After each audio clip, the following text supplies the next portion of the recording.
Last night I saw Marvel's Eternals. It's one of the films touted as being a Best Picture Oscar contender.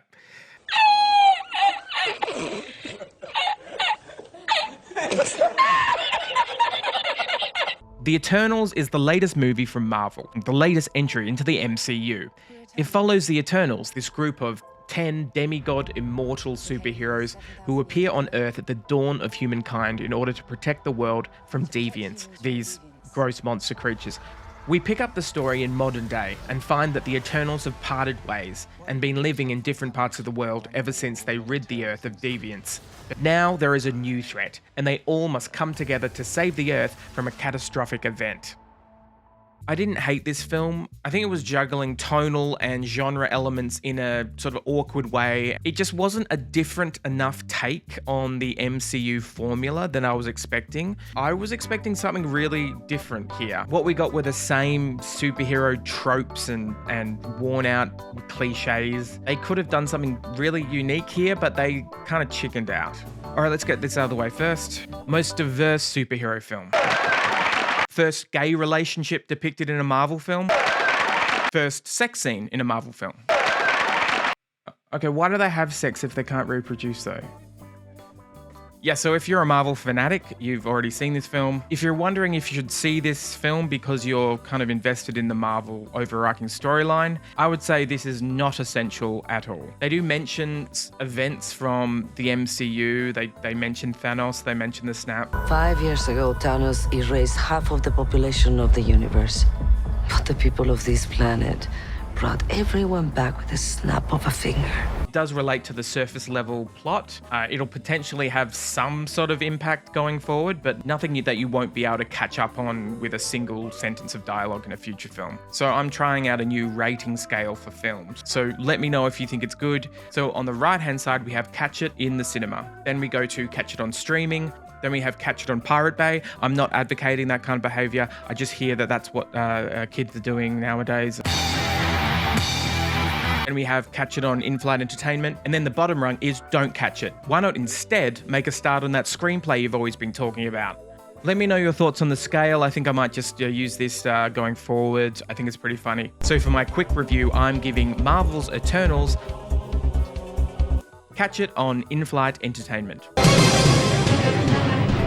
It's deep as a puddle, colour and movement just to get you through a long plane flight. No judgment. So now I'm going to talk a little bit more in depth about Eternals. This is no spoilers. I think if this film wasn't bogged down by the kind of trappings of being a tentpole MCU film, I think it could have succeeded. So this film is kind of an uncomfortable mix of, your standard MCU, quippy, not taking it too seriously comic book vibe versus this kind of thinky mood piece. It kind of reminds me of Terrence Malick films. And this combo makes the film feel awkward and like it's working against itself. Like it's not achieving any tone or feel particularly well. But I could actually see the potential with this kind of material, like, Aronofsky, The Fountain kind of potential, where that film was able to kind of create a sense of wonder with these immortal beings living through human history. The Eternals doesn't create that sense of wonder at all. So representing immortal characters on screen, I think, is really challenging. I just think the audience can't really relate to characters like that. I certainly had a hard time relating to immortal gods who couldn't be hurt and live for 7,000 years. If you're handling it in the right way, their perspective on life should be completely alien to me. It's like that saying, if a lion could speak, we still wouldn't be able to understand it. An immortal's life is mostly incomprehensible to me. Maybe I'm overthinking it, But the character of Thena, played by Angelina Jolie, is probably the most realistic portrayal of an immortal being, i.e.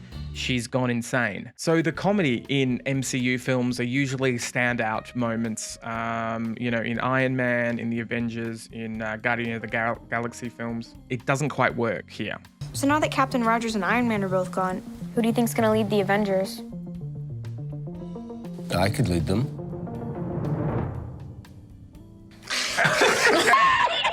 I'd attribute this failing to Chloe Zhao, potentially. She seems like she's prioritizing drama and probably doesn't have that kind of comedic sixth sense that Jon Favreau and James Gunn have.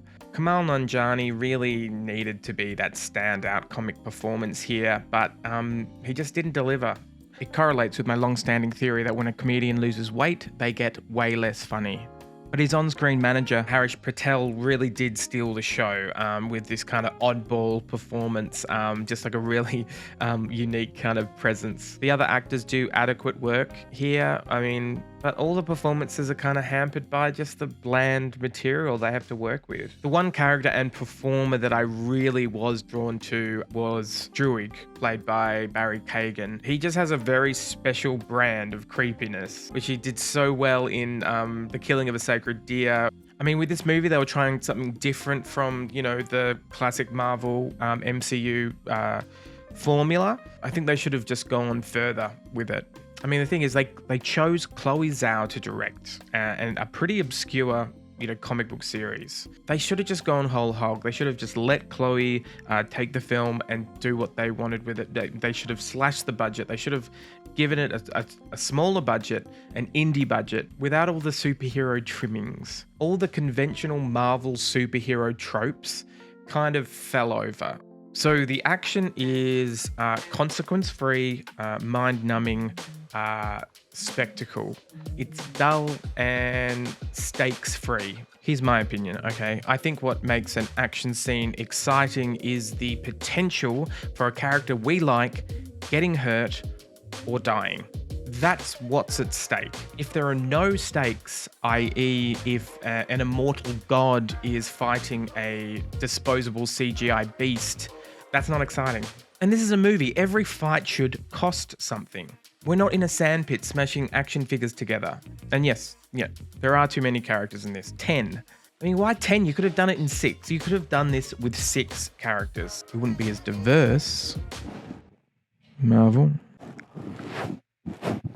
it wouldn't be as diverse. But it'd be a better film. And it would have been done half an hour earlier, which would have been brilliant for my sleep. So I'd love to hear your opinion. What did you think of Marvel's Eternals if you saw it? So why don't you smash that like button and subscribe to my channel. Thanks for watching. If you haven't seen my Matrix review, I'll post that here.